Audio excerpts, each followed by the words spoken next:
Okay, so marketing, we need to talk. So what are your thoughts as what are your thoughts as a sales leader, CEO, about the marketing department, how they're typically performing today? What's the gap? What's the elephant in the room? I'm just going to lead off. Marketing, we don't need to talk. We need to work together. Mm-hmm. I'm going to call a spade a spade. There are silos in a lot of organizations. Mm-hmm.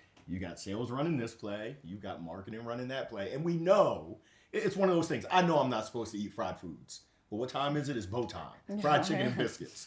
We know that sales and marketing, we all know. We can all shake our heads and say, yes, we know. And we talk about it, blah, blah, blah, blah, mm-hmm. blah, blah. But what are you actually doing? Mm-hmm. That's my big thing. And when you dig in and you ask the questions, they're not working together. Oh, we meet mm-hmm. once a week. Mm-hmm. But your marketing is metriced over here. Sales is metriced over there. Mm-hmm. Houston, we have a problem. And then we wonder why there's not collaboration. We wonder why we're missing goals, missing targets. Mm-hmm. There's no mystery to it. Why do you think... So it sounds like, in your experience, people are having the meeting, but that's not working. What's the outcome from that meeting?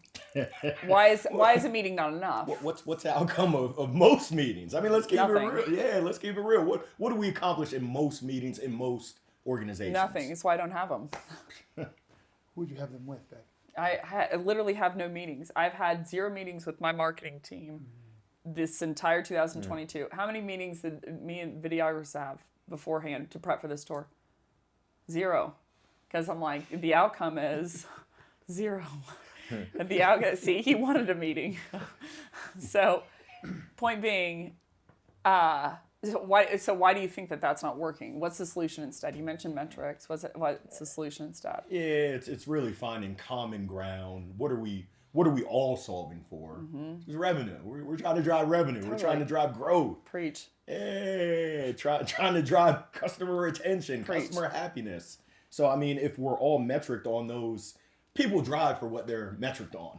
Amen. If you metric me on qualified leads, I'm going to get you qualified leads. Yeah. Quote unquote qualified leads. And so what do you see on the back end?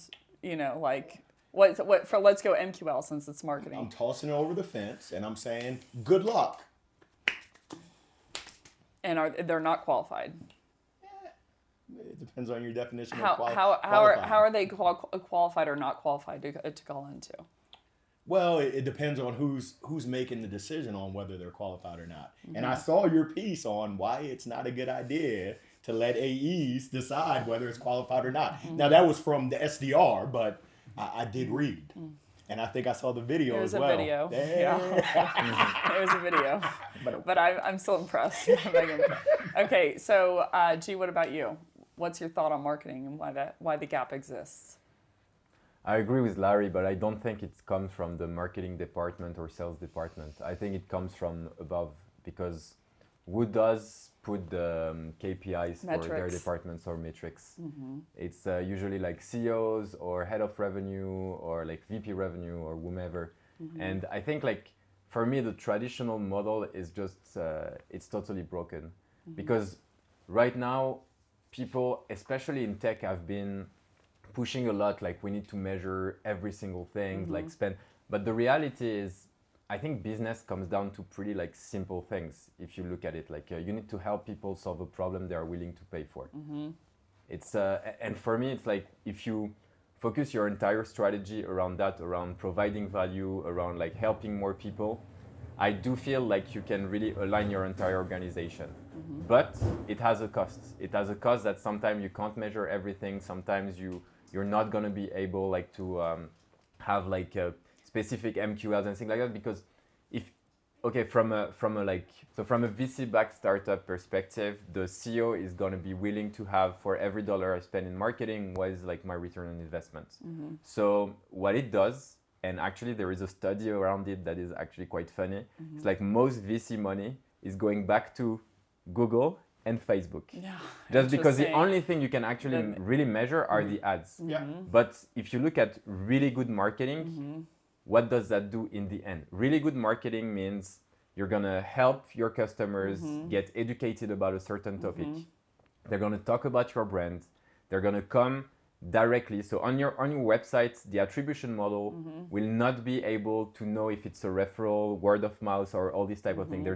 They would just identify the traffic as direct, as if they were just typing your brand name. But the reality is like all these things matter, and I think they are much more powerful when a peer is recommending like a solution or software rather than just seeing an ads and converting. So the issue I see, and I think actually it's not an issue. I think it's an opportunity. If companies are believing in helping people and they put their entire strategy on helping their customers, then in my opinion, that changes entirely the problem, and you won't have all these issues between sales and marketing as long as you align them on exactly the same metric. How could you metric someone on helping? Like, what would be your idea for measurement? Like, so what? For me, it's like it's really like the long-term game. Like, it's something I'm really pushing hard in our company, which is to incentivize equally across the entire team on revenue targets. And the thing is, like, but this comes with also like another side, which is on the HR part, hiring part, we have the policy. It's basically grow or go, which means that if someone is not doing their job, and so each individual will have like specific KPIs or OKRs that you can measure. If they are not meeting their OKRs, they go. And it's not something, it's just because whenever you're not hitting your revenue target and people are not getting their bonus, they need to understand that everyone in the team did their job right. And if they did not, that they're just gonna be let go. Because otherwise, you start having people talking. So you have to be ruthless on that part. But on the other end, when everything works, the productivity is just like multiplied by 10 because the dev are highly motivated. Have you ever heard a company that gives like bonus to developers? No, I haven't. So whenever you come as a sales rep and talk to your developers because you want to close like this big deal, what's the intensity for them? Yeah. They don't give a fuck. You're a fucking sales rep. Yeah, you talk to customers, but yeah. Don't tell me what to code. Like I'm having fun. I'm in my world, etc. But if they know that in 3 months, if that feature happened, they can bring like more revenue, etc. They're gonna do it because like people in the end are motivated by achieving goals and they are motivated by KPIs. But if you don't align your entire team, and for me, it's not just marketing and sales, it's like the entire company. Then I have not seen one single like company working it out, to be honest. You mean from the KPI perspective? Yeah, having like different metrics for each department and doing something, and that's why we're gonna have like a sales-driven company, product-led company, marketing-led. Yeah, because one department is supposed to pull all the others, but it's not really true. Like it has to be like a symbiosis. Interesting. What about you? Marketing. What's broken with it? We listened to you with the whole incentive piece. We do something similar, and I call it "What's your job?" So I said, every person, "What's your job?" And we define that. Like it's what are the metrics that define your job.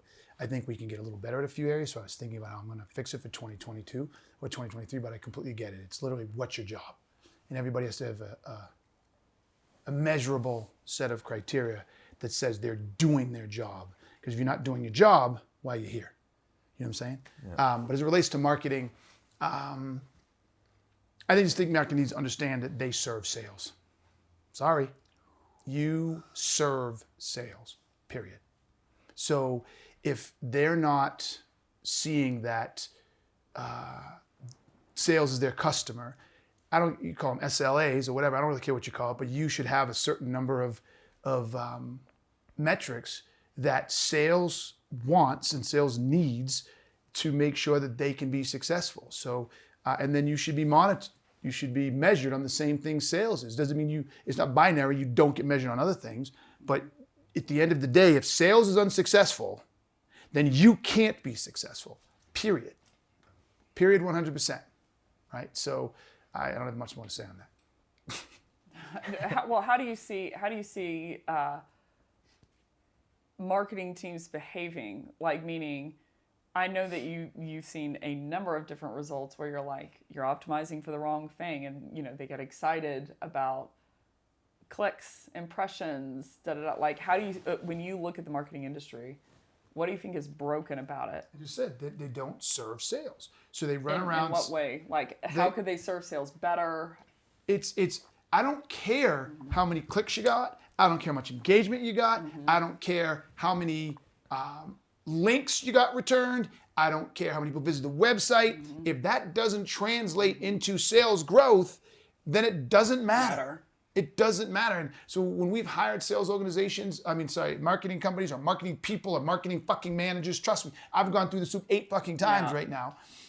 Every single one of them talks about how they're doing all this great shit, but I couldn't see how their efforts and what they were doing actually translated into business. To be perfectly honest with you, the only time from a marketing perspective that I ever have seen, for the most part, I'm sure Brady would tell me where I'm wrong, any correlation between marketing and growth in sales is when I was physically doing it. When I ran the company by myself and I was blogging, I was keenly focused on how much our blog numbers were going, and as the blog numbers go up, I was keenly focused on how many inbound leads we had, and I was like, ooh, this is slowing down. I got to change this. I've got to do this. Like I was constantly, that's where the whole ebook idea came up. I was like, I'm not getting leads. Let me create ebooks. Ooh, this one worked. Let me create one similar to it. Ooh, look at all these inbounds we got. Everything to me was completely directed to, I do this marketing activity. Do I get this lead or this this inbound activity? Now, since I've stopped doing it, I couldn't fucking tell you what the fuck's going on. And we spent well into 6 figures in marketing, and I couldn't tell you what our return is. What do you think is the difference between you and everyone else who has been in marketing on your team? Like, surely it's not just skill, you know?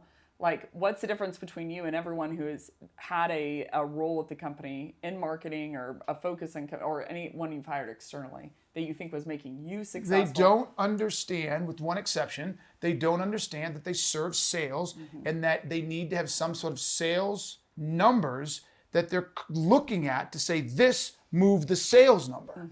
This move, and I could even live with, I could even live with the lead number. It doesn't have to move the sales number. If it moves the inbound leads, inbound inquiries, anything inbound with people signing up, it moves those numbers, it's fucking win. That's how loose I am. Then it's my sales guy sitting here, you can't see him, his job to fucking close it. But if it's not moving that, it's not doing anything. It's not doing anything. Do you think there's anything from this marketing's perspective that's valid when I hear a lot of kickback from marketing, like, oh, you can't attribute, and like it's grayer than that, and sales doesn't follow up, and they are worthless and they're always selfish and they won't go call my leads. Like, do you think any of that is valid? And if so, like which kind of, but not really, because salespeople are greedy. Okay, salespeople are greedy. So if you throw a bunch of fucking $100 bills on the floor, or let me phrase it, you throw a bunch of bills on the floor, they're gonna pick up the $100 bills first right away, right? And so if you're telling me that they're not calling people back, 99% of the time it's because it was a nickel. Yeah. They're like, fuck it, I'm not picking the nickel up. Yeah. Right? You didn't recognize, look, I just sent you a $100 bill. If you're sending $100 bills not picking up, that's on us. But the salespeople will. The salespeople will. Now, we could have an argument or discussion on the $1, $2, and $5 bills that they're not picking those up and realizing that it was actually a 50. You know what I'm saying? Like, okay, there is some green space, no pun intended, where that is probably more valuable than the salesperson thought. So I'm open enough to have that dialogue. But that's the small piece of the Venn diagram. We have much bigger issues on the edges. Yeah. I would piggyback on everything y'all said. I think that the piece that's missing for me is accountability from marketing. Like, I don't see them at all. What? I just made a mental note of, you have my little things. You know? I just got one from you now. Oh man, now I'm scared. Is the accountability of, I don't see marketers like ever saying, and I think part of it, what you were talking about is like, if I'm given a metric to drive this, then I'm going to spend my time driving that. And I think I'm success. And most marketing teams, they're quote unquote successful, meaning they drove the clicks they needed to, they drove the impressions that they needed to, they drove the MQL. So is it their fault? Well, no, not really. But I will say, like, I would listen to my sales team, or I hope that I would be the kind of person that listens to my sales team. And I think that the main problem that's adding to it is the sales team feels gaslit, because they're like, you're saying that you're doing all this shit and you're saying that you're supporting me. And it's always like, oh, well, this takes time and it's a long-term game and blah, blah, blah. And it's like, well, it's a long-term game for you, but it's a short-term game for me to have to close enough revenue this quarter, because if I don't, my ass is on the curb. And so I feel like there's, at the crux of it, or the cathexis of it, is is that marketers are measured on MQL, and MQL usually means anyone who downloaded your content. And then they're measured on pipeline, which means the pipeline hypothetically for the organization based on like headcount, for instance. So like an intern from Oracle downloads a piece of content and they're like $1 billion worth of pipeline. And it's so asinine to me that I'm like, this is a simple fix. No one who it doesn't hit the right title, to their credit, I don't think it's their job to be, let's not be a martyr and be measured on like close one revenue. There are certain things that a marketer can't control. If I give you the right type of lead of like it's director of sales who downloaded the content and you're not able to have a conversation with them in sales development that makes them want to book a meeting, and you're not able to close it from discovery on, you know, the AE's like, oh, well, this is disqualified, meaning they had no buyer intent, meaning they didn't say, I want to buy with cash in hand. So like I have a problem there. So I do think there's credibility for the marketers. You know, the thing that I would change is you've got to change their fucking KPI. Like the KPI needs to be based on, because you have to be smart enough to know that people are going to drive after whatever you tell them to drive after. So it's like MQL, it's a level of title, right discipline of title, and like, you know, for the TAM identified, you know, like whatever those triggers are. And I get that this isn't the end all be all solution, but it's like a step in the right direction. Someone downloaded the content and they hit all that criteria. Okay, they're an MQL. Now this is someone that we want to talk to. If you can, you know, run that litmus test. But I feel, and I'll close with saying this unless y'all have any thoughts. I hear marketers over and over and over and over and over again say two things. It's not all about attribution. You can't attribute all these things, blah, blah. Like there's, you know, like, do you know, like when I know my mom loved me, like, no, you don't. And I get that. But the second thing they always say is, why am I not at the table? Marketing doesn't have a voice at the table. I'm like, yo, it's because the table is a revenue table with people who are accountable with their head on the chopping block for revenue. So if you want to write at the table, you have to be responsible for all the things that the people at the table are responsible for. So I feel like if you want to be the type of marketer that walks in and people respect and people like shake a little bit at, it's like be the marketer that's getting the kinds of, that knows what sales wants before they do and provides those types of leads. So I think until that gap is solved, it's a pretty easy gap or a pretty easy solution from my perspective. But until that shift happens, we're going to keep doing Green Room Candors. So that is it, unless y'all had anything to add. Green Room Candor, marketing, we need to talk. I think this was episode 8-ish, 78. 8.5 to 78. That's a wrap.